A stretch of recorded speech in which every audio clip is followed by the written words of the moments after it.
Good day, everyone, and thank you for joining this IDC and NTT data webinar where we're going to take a more proactive approach. What do CISOs and other security leaders need to think about making their organizations more cyber resilient? And how do we kind of make that shift left? How do we prepare for the future? So I'm blessed today to be joined by some really neat people at NTT Data. My name, by the way, is Craig Robinson. I probably should have introduced myself. I lead the security services research here at IDC. NTT Data, we've got some great leaders. Gani and Chital, can you introduce yourselves real quick? Hi, I'm Gani. I lead the security advisory capability at NTT. First and foremost, thank you all for taking time out. I'm by way of introduction, I'm Sheetal Mehta, leading cyber business globally for Entity. Thank you, gentlemen. So you'll have to apologize. I think I'm going to take the first little bit here and try and help to set the stage for our discussion that we'll have after we kind of see where the market is and what we need to be thinking about as we move into the future. So as we're recording this, I'm cognizant of things like evaluations, and I recognize that I wouldn't be surprised if my boss came up to me and says, Craig, if you don't mention the words AI at least 6 times every half hour, this may impact your rating. So I'm cognizant of that, and I think we need to recognize as we look into the future is now. AI is part of it. But technology changes is nothing new, right? I mean, we've been seeing multiple waves of technology changes that have impacted IT spending. And at IDC, we kind of think of cybersecurity as a subcategory of IT spending. But notice this chart of the shifts in terms of IT spending when we look at real gross domestic product over the years. And you see where things kind of change over time. Some of you with gray hair like me might remember the big IT crash, the dot-com bust, back around 2000, 2001, where a lot of investments suddenly dropped. Then it picked back up as we started to utilize more and more of the power of computing, of analytics, as we introduced new systems and digitized our environments. Then we have that big cloud and mobile first sort of jump that occurred right after the big recession of 2008, and we saw investments in IT kind of follow along. Then we got the iPhone, we got mobile, and then COVID hit, and everyone suddenly realized, especially CISOs were kind of shocked. It's like we used to think about kind of shaping our perimeter defenses, securing things that were behind physical walls, and now we have to protect people like us, many of us today who are working from home. And how do we kind of make ourselves resilient? How do we protect those remote workers? And now, as we move into the mid 2020s and beyond, we have new workers, digital companions, agentic AI. And yes, we'll get more into that in the future. But that's causing a huge spike in terms of spending. Suddenly, you're seeing things like the cost of memory is exploding right now. And how does that impact our future plans? How do we move our organizations forward with agentic AI helping us to secure the investments that we're going to make as we try and make our organizations more efficient, make things work better. So, what is the impact of Gen AI? Kind of like that second generation, I would call it, of AI. Well, Gen AI helped how organizations create. Gen AI was able to take a look at things that we were able to pull into our models and say, what does this mean? What were the trends that we saw historically? Summarize it. And that's a great use of AI, Gen AI in specifics. And for many of the security leaders in the organization that are watching this today, I'm sure you're seeing that in your organizations, or at least you would hope that you could be able to see that in your organization. Explain to us how that cyber attack occurred. Show me the actions that the analyst took. Well, again, the theme of this discussion today is the future, and the future is kind of now as well. Agentic AI does what? It injects decision-making power into these agents that we're utilizing, and it's changing everything. So when we look at what organizations are placing bets on, what are they doing? Well, here's some of the bets that we're seeing. I work for IDC, the middle name of stands for data. So we do a lot of surveys. So we're constantly asking the C-suite and other leaders, what are you spending money on? Well, none of this is going to be a huge surprise. We're talking about moving applications from on-premise to the cloud, or we're throwing money at infrastructure to what? Largely support what's going on in the data centers and other areas. But cyber recovery and resilience, 41% we're saying that was going to see significant increases in spending. And of course, again, I hope we're hitting our quota, but agentic AI is something that everyone's kind of building these AI agents. Well, as we build out these capabilities, we have to recognize that there's an adversary out there that's also using AI. We're not in this battle alone. There's people that are trying to do harm to us. We are facing, a quantum era where these attackers are utilizing the same sort of intelligence, the same sort of capabilities that us, the good guys, are trying to utilize to protect. So we're using the same tools. It's a scary world out there. As we recognize the threats, as we recognize the sort of advanced attacks, arguably some of the good news, and whenever we do these sort of webinars, a lot of times we use FUD, right? And FUD stands for fear, uncertainty, and doubt. We're going to scare you into doing something, and that's okay. We have to have a kind of an awareness of what the threat landscape looks like. But there's some good news in the sense of we're seeing trends where organizations are recognizing, you know what, in these uncertain economic times, what are the things that we absolutely can't get rid of? Where are we going to continue to invest? And if anyone's aware of that Maslow's pyramid, I would argue cybersecurity and risk awareness and compliance measures are at the layer of breathing and eating and drinking. So organizations are recognizing that, something, we're going to continue to invest in these categories because as most organizations have gone through some sort of digital experience, DX, that we need to make sure that we can protect these environments. So I promised you we would try and look out into the future, and this is our first crack at it. So one of the predictions that IDC has out there is that by 2028, we're going to have 80% of SOC alerts are going to be triaged using what? AI agents. Well, what does that mean? That means we're going to reduce mean time to detection. We're going to speed up those classic metrics that CISOs are used to seeing. We're going to be able to ingest huge amounts of data, and maybe that's in a SIM, maybe that's in data lakes, maybe it's a mixture. One of the scary things that always, scares me as a recovering practitioner is when I talk to CISOs who are using SIMs, as in multiple, and then I start thinking, oh my gosh, that's expensive. But we have to keep this data and be able to pull this data to be able to find out indicators of attack, in addition to keeping our compliance current and being in compliance. And lastly, one of the things that these agents can do that we're at least going to talk about here is they can simply handle alerts that we just don't have time. We don't have time, even if we sped up our speed and our efficiencies as human beings, we can't keep up with the volume of attacks that are occurring. We need help, and agentic AI is one of those areas that can help us. Let's also recognize, though, that agentic AI also has its limitations. So any of you who have been in the security field for a long time, you've probably heard the terms acronyms because we have to throw acronyms around everything, right? So we've talked about FUD, FUD, fear, uncertainty, doubt. Remember that machine learning and AI, we used to always call it ML/AI. Well, those capabilities have been around for a long time. We've been using machine learning and artificial intelligence in security.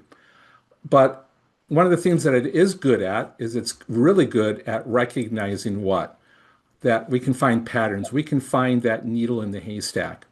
The next evolution of AI is going to be not only to augment and speed up the functions that CISOs need, but it's going to start being able to apply thinking is what we're starting to see. So the history of AI has been looking at trends and patterns and finding things. Agentic AI is going to start giving us the capability of making decisions. It's going to be able to do things like automate mundane functions, things that, and we all know what those functions are, things that it's if you're a security analyst and your boss comes up and says, hey, we need to work on this playbook, or Let's do this assessment. Let's do some asset management. And it's just like, oh, do I really have to? But AI and agentic AI in particular is going to be able to do some of these functions. As we look at some of the axes in terms of what AI can do for us, let's start recognizing that there's proactive and reactive functions, right? I'm emphasizing again that I talked about how this session today is going to be about looking into the future. So we have to be able to look at what things can we do to be proactive before attacks actually land. But that doesn't mean detection and response isn't important. My primary coverage at IDC has been around the services around incident response and managed detection and response and managed extended detection and response. We still need those capabilities, but what are some areas where we can speed up, make these functions within the SOC and even outside of the SOC more productive? Well, when we look at for sort of that proactive combination of mundane, what are some things that AI can do? Well, data labeling. I guarantee you can search the entire World Wide Web. You will not find an organization that says our core competency is data labeling. We're really good at that. No one does it because it's mundane, it's hard, it's difficult. But some of these functions around data labeling and these other things like patching and firewall policy rationalization, these are things that are built for agentic AI to do, to assist us, to give us new capabilities. As we look into some of the reactive things, we already talked a little bit about that. I guarantee you, a lot of guarantees for some reason, I'm using that term today, but I guarantee you that your tier one SOC analysts, that you didn't hire them because of their writing capability. You hired them because you're really good at figuring out how to defend and prepare for attacks against the organizations. So some of the capabilities when we look from a reactive things like summarizing that threat intelligence, doing the reporting, doing that alert correlation, these things are purpose built for agentic AI. As we look more over towards up-leveling security professionals, everyone likes to talk about we're going to move our professionals from tier one to tier two, that AI is going to help us do that. Well, what are some of those things that we can do? Well, we talked about this a little bit before. We can we can automate and have agentic AI do things like write detection rules, right? That guided investigation where the agent can tell you these are the next steps that the analyst should be taking in order to prepare for the next, in order to respond to the current attack. And of course, some of the more exciting things I get really excited about is not only the up-leveling security professionals, but the proactive brought together your supply chain. What can AI do in terms of giving you a heads up in terms of are your partners secure? What sort of attacks could be hitting them? Give us some predictive threat modeling. Where do we need to invest? Because cybersecurity budgets aren't unlimited. Money's still not growing on trees to the best of my knowledge. So we need to be selective in terms of looking at where we invest our dollars.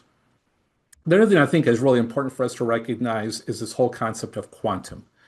We're all hearing about the capabilities of quantum computing and how it's coming down, but there's a big aspect that CISOs and CIOs and frankly, the entire organizations have to take a look at, and that is how do we make ourselves prepared to secure the sort of assets that quantum could potentially break and leak out information.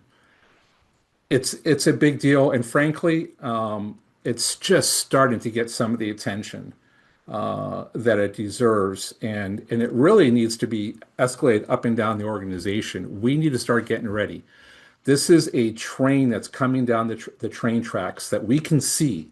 It's coming, but if we don't prepare for it, shame on us, because this is one of the biggest threats in terms of exposure of data and risks to organizations that frankly I've ever seen in my career. And there's solutions out there. So let's start to get ready. Well, again, IDC, we have to throw a couple of survey data points every now and then. And this is one that my counterpart, Kathy Wan, was taking a look at when we were saying, our organization's implementing quantum resistant cryptography. Well, the dominant response in every major region is yes, in the next 1 to 2 years. So we've got broad intent, but many organizations are still in that, roadmap solution testing phases rather than already deploying. Deployment often starts after cryptographic discovery, analysis, tooling selection, and testing. These things take time. So I would encourage everyone that's on this call, take this slide, print it off, and show it to your boss and say, hey, we need to start getting ready. Do we want to be followers or do we want to be leaders in terms of getting our organizations ready to be quantum ready? So here's where IDC suggests 6 ways for us to prepare for quantum.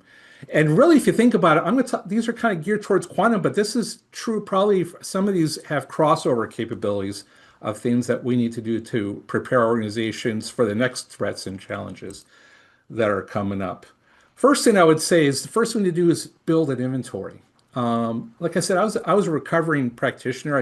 Many years ago, I used to actually do things rather than just be an analyst and talk to people and build forecasts and things like that. But when I first started becoming an analyst, I would be talking to CISOs and others, and anytime there's a major cybersecurity project, it always seemed like it would start and then stop because people realize there's a lot more assets, there's a lot more things in their inventory that they have to be aware of. So being able to build out an inventory, recognizing what's at risk. You can't protect what's at risk if you don't know what's at risk. So we can give you the best threat intelligence. We can give you the best warnings in terms of what sort of things could occur when the quantum era is upon us. But the first thing you need to do, and it's not a one and done thing, build an inventory and then maintain that inventory. Be aware of what's at risk. The second thing you want to do is organize your data, identify it, classify it. Again, we briefly talked about that data labeling. It sounds mundane, but recognize what's important and what's not as important. We want to prioritize those networks and that data across your entire organization that are at risk, that are really important. What things do we not want to be able to leak out? So recognize that, classify that. Third thing is supply chain matters. This is really important. In fact, supply chain recognizing what's at risk in terms of your vendors, your partners, maybe even your customers. But it ties into the next point, and that's messaging matters. Communicate. If you've got a good post-quantum ready sort of roadmap that you're putting into place, you want to communicate that to your customers. You want to communicate to your partners. You want to be recognized as a leader in this space in terms of recognizing, again, that train that we talked about that's coming on the railroad tracks.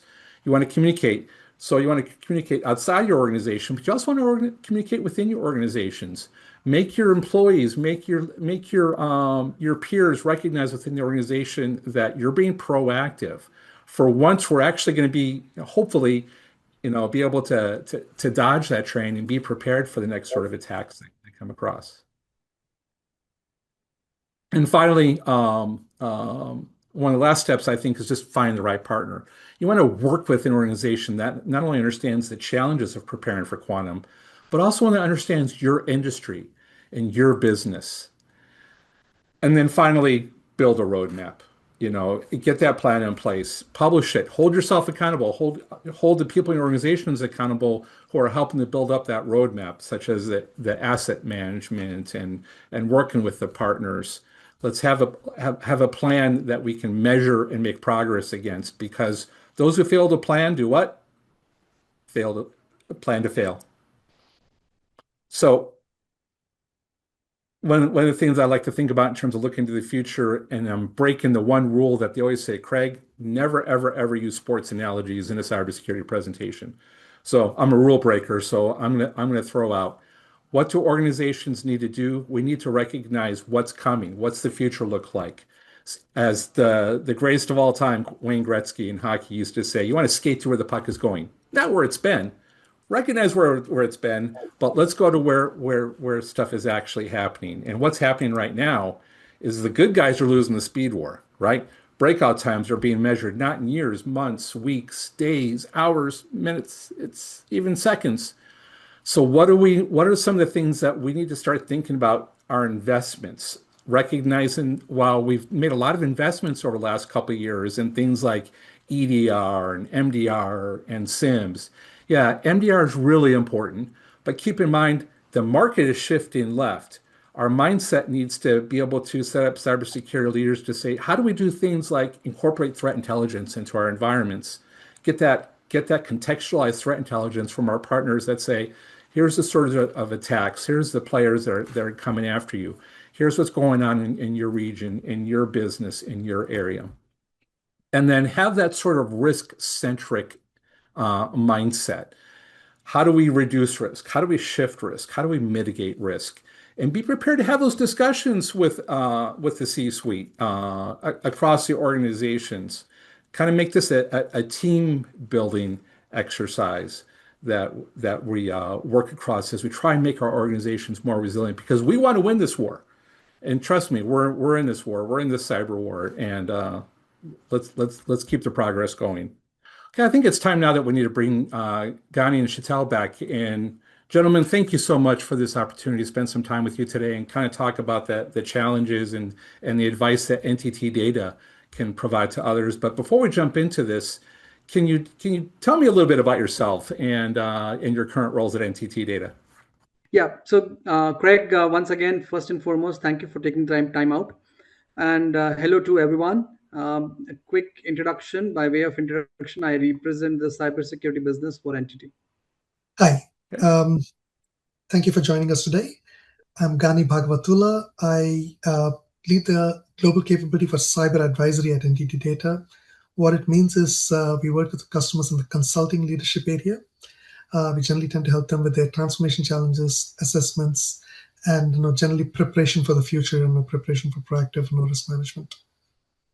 Thank you. Excellent. It's great to have an all-star panel today to talk about some of the things that are going on. So let's start off first, and let's talk a little bit about Cyber Frontiers. You know, this new magazine that you guys are rolling out. And can you kind of just tell me what was the vision behind this? Maybe Sheetal, you can kind of kick this off Sure. and tell us about this.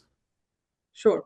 So, Craig, if you look at the industry today, and I must compliment the entire cybersecurity industry, there are so many publications out there, and they bring in various flavors and colors of cybersecurity live across those publications.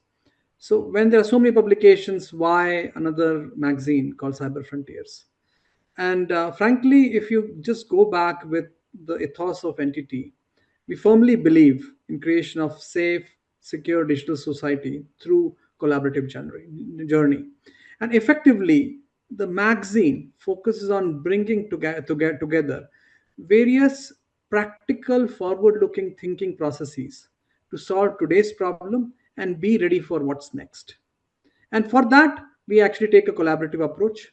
We bring in collaborative thinkers through academia, through industry leaders, through startups, so that we can really solve problems out of isolation. And finally, this is really a platform where we can really talk about big shifts, whether it's about AI, whether it's about resilience. You talked about a lot about trust, and of course, quantum is something that's actually coming our way. So, really a platform, really a collaborative approach, and really a forward-looking, practical thinking process. Excellent. Well, thank you. And I'm sure the industry is going to be looking forward to parsing through what you were able to publish in Cyber Frontiers. You know, Cyber Frontiers talks about the need to move, and I love it when we talk about going from a reactive security model to more of that proactive.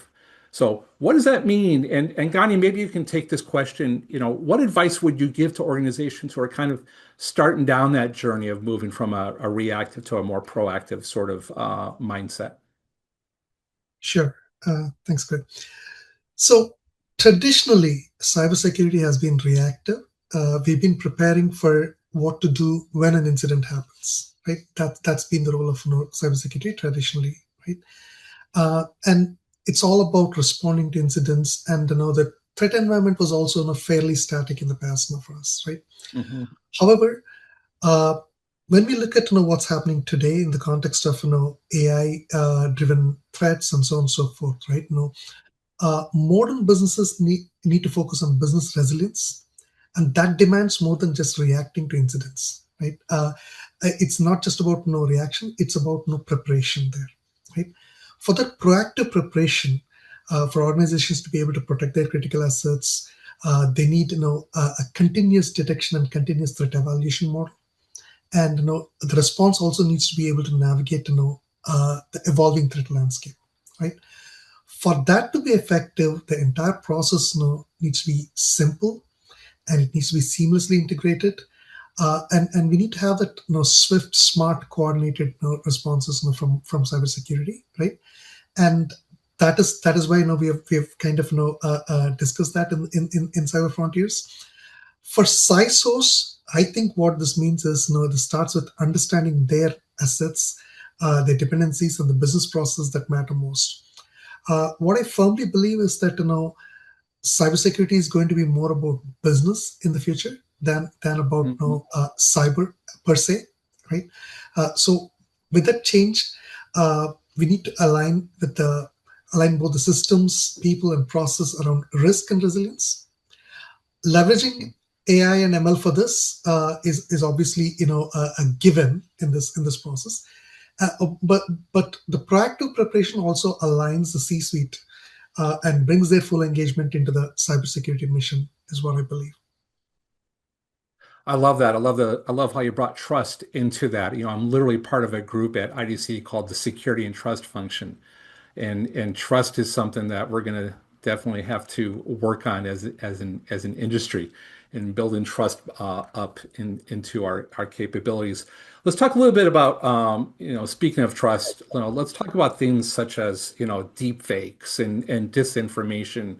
Chantal, let me start off with you. How serious of a challenge is NTT data seeing in this sort of area? So, Greg, this is frankly a very real challenge. And what has probably transpired is that while trust is the most critical for an enterprise, trust also has now become part of the threat surface itself. So that's a big shift, if you have to Mhm. call it, in terms of what the industry is going through. And what has happened in the last probably couple of years is deepfake creations have become simpler, cheaper, very, very convincing as you go forward. And as we see, probably the next 12 months, we see widespread adoption of advanced AI tools. We also see usage of high fidelity face swaps. We also see scalable injection attacks, which in turn puts us in a very, very tight spot, as I see it. And frankly, regulations to some extent are not keeping pace with the change that's actually happening. So, what in simple terms is happening is it's really difficult to distinguish between what is truth versus what is a deception. And that's where Yeah. trust gets impacted. And this is where I think work is cut out for us in terms of what needs to be done as we go forward from here on. This is frankly a different frontier in the domain of cyber that we see. Gani, any other thoughts that you may have? Sure. As I said, obviously erosion of trust is very real, and deepfakes and disinformation play a huge role in that. Um, we've already seen that it has hit the bottom line of the organizations, right? No, it's not just about how they're perceived. It's definitely hit the bottom line, right? Now, what I believe is, in addition to the traditional controls like verification, better awareness, clear policies, etc. Right now, organizations also need to implement specific processes for content authenticity and communications authenticity, right? Now, this as you said is a new frontier, right? Yeah. Where this additional authenticity verification process need to happen, right? Obviously, we do believe that AI will again help there. AI-driven voice pattern analysis or AI-driven facial micro expression analysis and so on and so forth is already in place, and it will gain more traction. Some of these anomalies and signals, they are easily misinterpreted by human actors, which is why they need to be complemented with the AI tools there in terms of um, being real time. Um, it's not just about prevention there; it's also about investigative investigations. If incidents do occur, and we have long given up on the fact that it is if, it is when, right? So Yeah. uh, Yeah. combined with that, when nature, we also need to be prepared for investigating these incidents, and the forensic logging comes from these AI-driven tools, I believe. So it's a combination of technology, governance, employee awareness. All of these things should come through for us to be able to verify, authenticity of communications right? In the age of AI, I believe trust but verify now applies to what we hear and what we see also. Excellent. Thank you for that. As you were talking about that, I was thinking about that little graphic that we showed earlier, of how defenders and attackers are kind of both drinking out of the same pool. AI creates these unbelievable opportunities for us to be thinking about and the possibilities for, worldwide improvement. But there's also threats. Threat actors are using the same technology, the same AI that we're using to defend it. So, Guy, let me circle back to you. What are you think? What are you seeing? What are your thoughts around this space? I really liked your picture of AI attackers and defenders drinking from the same pool, right? It's Yeah, we all drinking from the same fire hose, I'd say, rather the yeah, pool. yeah. But it's very apt. It's very apt. Now, AI gives something to the defenders for the very first time, right? It gives us the same speed, scale, and automation, which the attackers have long held. I believe this is there's a window of opportunity for defenders now, right? Hmm. This window of opportunity gives us a way to get ahead of the attackers as long as we are ready to reimagine security. We're ready to think proactively and apply a generational shift in how we think about cybersecurity, right? Um, there's a couple of principles I believe here. The first one, I believe, is those who adapt will survive and adapt quickly, right? Because velocity and sophistication of attackers is increasing, it's changing. But since the tools are available to us also, as long as we adapt quickly, we survive. And then the second bit, I believe, is alignment to resilience. Uh, as I said already, it's no longer about if, but when. In that Hmm. context, understanding the business and alignment to core business values will be the key. Security expertise has to go hand in hand with business expertise. Right. We're already seeing this. I read an article on LinkedIn the other day that said most CISOs are now business leaders, right? Now in their own right, right? Yeah. The advantage that the attackers get works for us also, which is a good thing in this whole change. Part of the problem is that agentic attacks can blend seamlessly into enterprise environments, Mm. making detection significantly harder. However, Right. uh, since we have the same tools, we should be able to play the game equally well and defend better. So that's what I think. Yeah, it's funny. You're right. CISOs now do, if they aren't already, they have to become business leaders because cybersecurity is no longer a discussion around speeds and feeds, right? It's a discussion around what's at risk and how do we secure the entire organization using every asset at our disposal. Which brings me back to the next question. Chantel, I'd like to kind of lead with you on this because I know you talk to a ton of CISOs in your role at NTT Data. I imagine a lot of them are still trying to recover from shadow IT from the COVID era, where people were utilizing a lot of tools and things that weren't necessarily sanctioned by the organization. But now we're seeing shadow AI, right? So, what advice would you give to CISOs to kind of tackle the shadow AI and making sure that we're putting the proper governance around these new capabilities? So, Craig, you brought a fantastic point. In fact, our belief is shadow IT and shadow AI is here to stay. It's here to grow, and that's how the industry is evolving. Now, having said that, what I'm going to say is probably what I would have said 5 years back as well. Frankly, not a lot has changed, right? The first point which I'll say for the CISOs is that you've got to be enablers to business, and Mm, in that process you got to be collaborative. You need to mm, figure out that the cyber as a function itself is outcome driven and actually is helping business grow, right? As soon as you adapt to business and you find the middle ground which actually balances risk and growth and becomes enabler to business, uh, the engagement with the business improves, and risk reduction starts off happening. So that's number one. Number two, It's extremely important. A lot of times actions don't happen because the business does not have visibility, or the management Hmm. does not have visibility. And that's a second bucket where it's extremely important to focus on visibility apart from being an enabler to business and adopting as we go forward.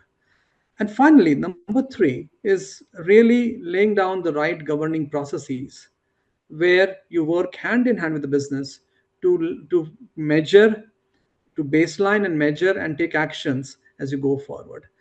Even today, execution is a larger problem, right, across enterprises. And if you're able to drive the requisite governance and execution, you will be in a far, far more better shape from where we are today.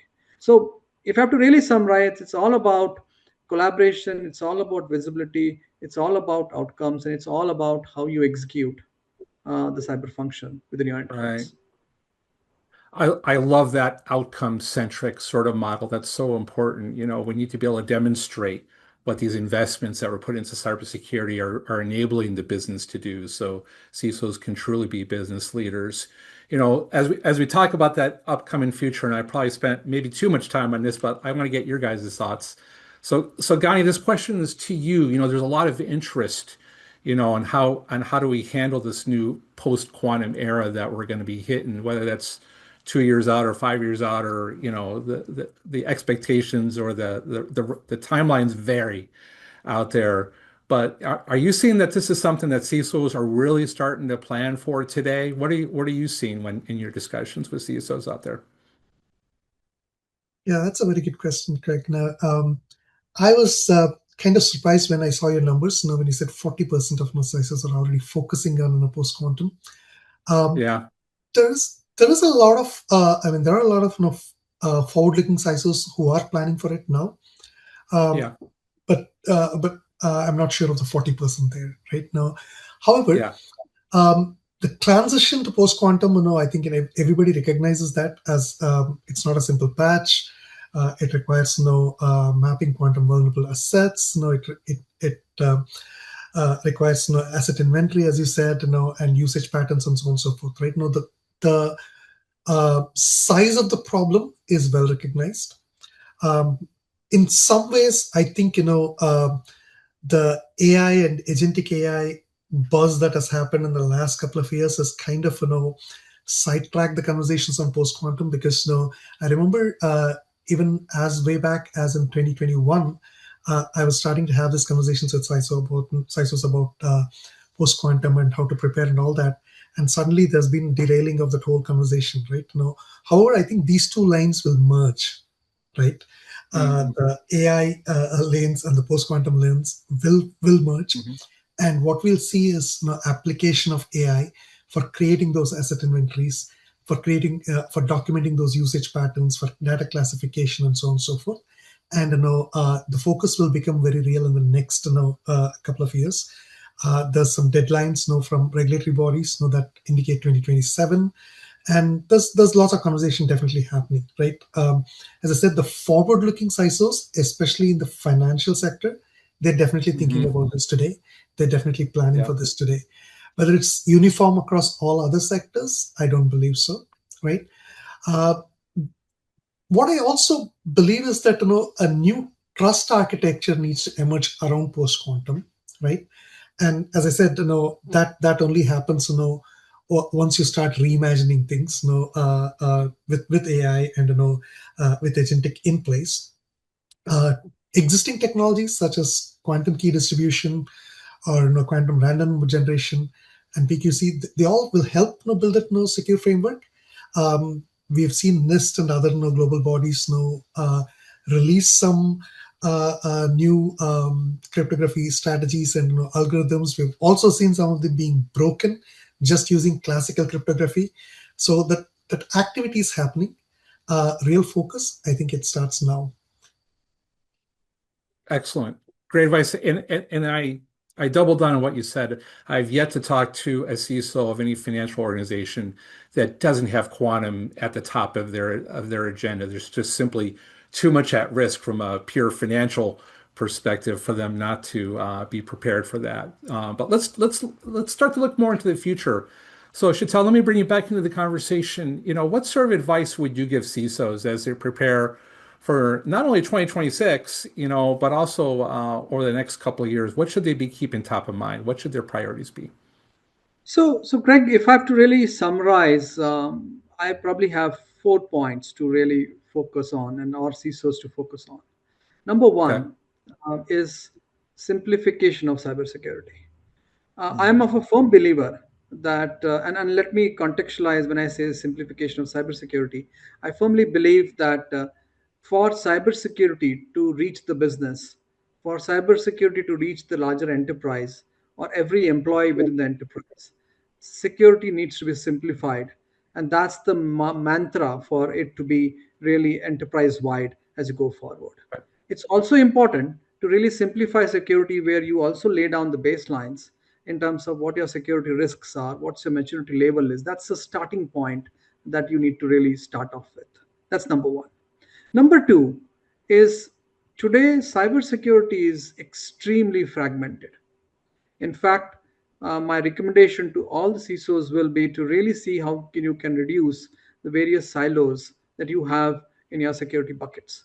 Most of the Mhm. security stacks have grown because there was a perceived identified risk. You got to really remediate that risk, and you actually have added the requisite silos as you go forward. It was right at that particular point of time, but a holistic view of how do you really platformize these silos into one is extremely, extremely Mhm. important. That's number two. Number three is cybersecurity needs to be top down rather than bottoms up. And I think that's the third bit in terms of looking at what's your state of cyber, what's your state of risk, driving a top down approach to cybersecurity, understanding where your risks, critical risks are, and taking actions, and driving an outcome based focus with the domain of cyber. That's number three in my view. And last, which is the most important, I think it is very important that you shift yourselves towards prioritizing resilience rather than just prevention. And when with that, what I also really want to make sure that you cover various aspects of geopolitics, which is actually impacting drastically in today's ecosystem as we go forward. So again, if I have to really summarize these 4 points, it's all about simplification, it's all about reducing the silos, it's all about driving top down approach, and finally it's all about driving resilience than prevention. That was awesome, and I'll throw in one more little phrase I like to say because we were talking about simplifying cybersecurity. I like to say complexity is the enemy of cybersecurity. That's just something that we probably want to keep in mind. Okay, Agreed. just yes. Oh, I thought one of you said something. I No, I, apologize. I just said agreed, that's all. Oh, okay.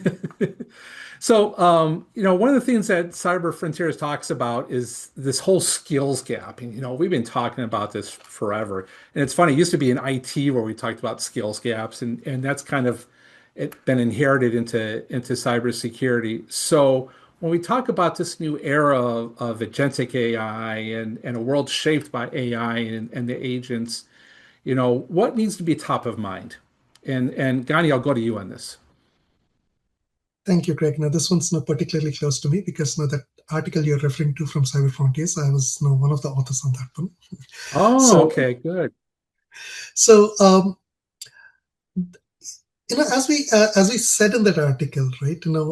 There is a skills gap and there's a resource gap, and sometimes these two are mixed up. When cybersecurity leaders talk about it. But no, aside from that, uh, will this still be a problem in a world shaped by AI and agents? I think the answer is still yes. But the nature of that skill gap will change. It'll evolve, right? Hmm. So AI, obviously can take on more repetitive work, triage functions, and so on and so forth, which will improve efficiency, which again will improve productivity and so on. And that whole thing will happen, right? But that does not reduce the resource gap and skill gap that people see, right? What will happen is in the short term, expertise in areas such as AI security, adversarial AI, deepfake detection, AI governance, right? All of that will be the gap that we'll be talking about, which means the skills gap is actually shifting. It's evolving Hmm. rather than disappearing, right? So yes, AI helps in replacing human requirement in certain areas, but then it creates no gap elsewhere, right? The second part of it is the need for human judgment, right? And investigation, strategy, even business alignment, right? That becomes very important. As you said in your introduction, Hmm. right? LLMs cannot think, right? Tribal knowledge Hmm. is difficult to put into an Yeah. LLM, right? So the talent challenge, obviously evolves, right, into other areas that humans should concentrate on.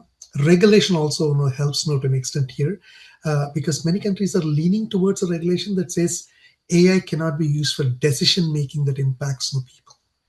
Right? It can be used for decision Yep. making that does not impact people directly, but decision making still comes back to human judgment, right? So AI will obviously act as a force multiplier in those sectors, right?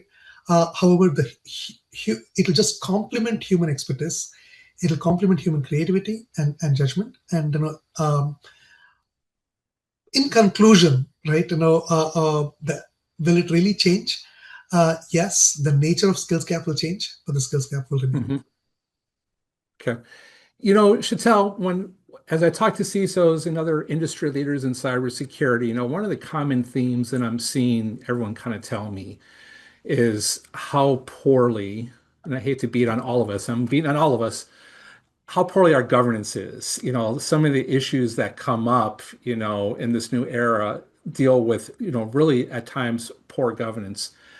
you know, Given your discussions with CISOs and other business leaders that NTT Data has, what sort of principles do you think matter the most right now in terms of getting a better handle around our data governance or our AI governance or the things that matter that allow us to run our organizations in a more secure yet principled manner? And Craig, before I respond to this question, I just want to add one quick flavor to the skills gap. Okay. Largely, the broader cyber security industry works in a pyramid model. Now, think of it: if the bottom of the pyramid is needs a change, the pyramid model itself will have to undergo a major shift. And I think that's the work cut out for all of us to see how do you redefine the pyramid in a new AI age ecosystem. Now, with Okay. that, very specifically coming to your question, I feel there are three aspects which are extremely critical in terms of probably how AI should be looked at. One is number one is accountability. In my view, organizations needs to have a clear ownership of Hmm. AI systems, right from development to deployment to monitoring and sustaining in the near future, so that risks can be managed very similar to any other enterprise technology that is out there. So that's number one core principle. The second one is that along with accountability, we got to have the required visibility. And with that, what I mean is we need to know where AI is being used. Number one. Number two, what data is being processed or accessed, or what decisions is being influenced by AI as we go forward. And finally, as we bring out the required accountability, the required visibility, we got to really have the requisite governance and execution in place around data as well as usage of AI.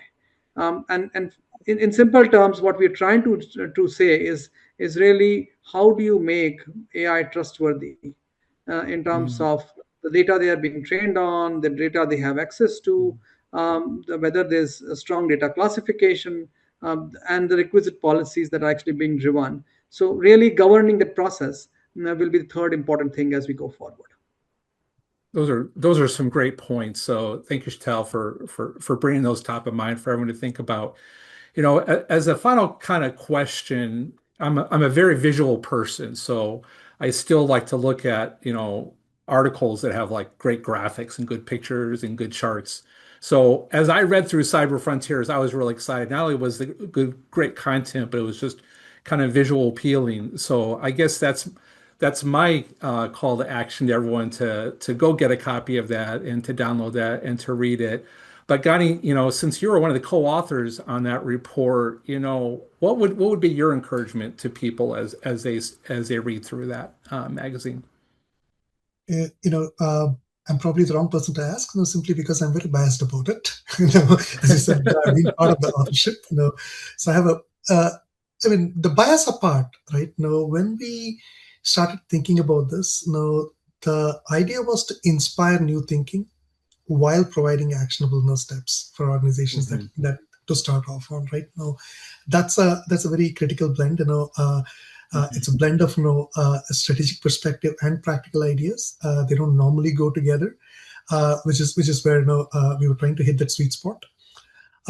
We tried to bring both perspective and practical into that, in Okay. addressing today's security challenges, and more importantly, preparation for what's coming at us, right?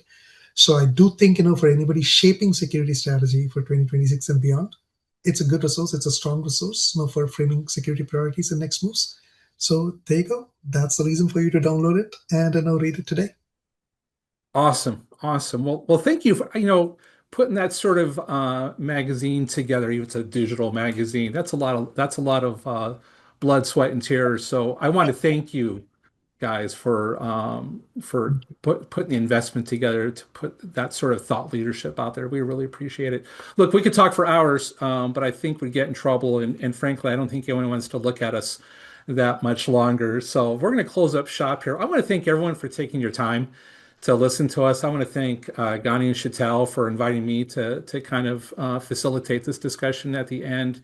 And again, my encouragement would be to everyone go out there and download this thought leadership material that kind of helps you to prepare and move your organizations from that reactive to that proactive mode. So I wish everyone a good day and thank you for watching. Thank you for watching. Thank you, Greg.